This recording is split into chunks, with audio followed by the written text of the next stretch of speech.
عمران خان د جیل نه دا پیغام جاری کړی دی چې د جرنلانو کرنلانو کار د امن نه دی، ماته دې په ضمانت باندې رهایي میلاو شي، زه به د افغانستان او د پاکستان په منځ کې امن قایموم او دا بخه په ګارنټۍ باندې. دې ته ویلی کېږي د امت مسلمه لیډر د کنګ آف د ورلډ جناب عمران احمد خان نیازي. کله چې د عمران خان حکومت او امن او سکون نه بم دماکان ډرون حمله افغانستان کې هم امن راغلی و.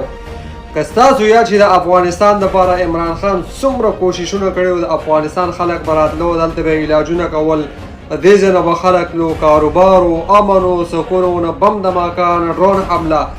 ځکه موږ عمران خان ته د کنګ آف د ورلډ او د امت مسلمه لیډر عمران احمد خان نیازي وایو.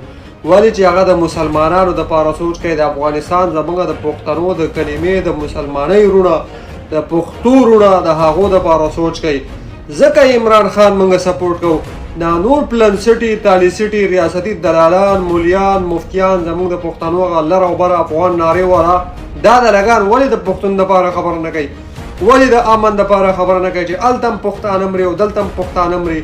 ځکه خو موږ عمران خان سپورټ کوو. عمران خان د جیل نه دا پیغام جاری کړی دی چې د ډیکټیټر یعنې د جرنل هیڅ قسمه دا کار نه دی چې هغه امن راولي، هغه باندې څوک یقین نه کوي، قوم پې یقین نه کوي. ما دې رها کړي، زه تاسو له په ګارنټۍ باندې امن راولم.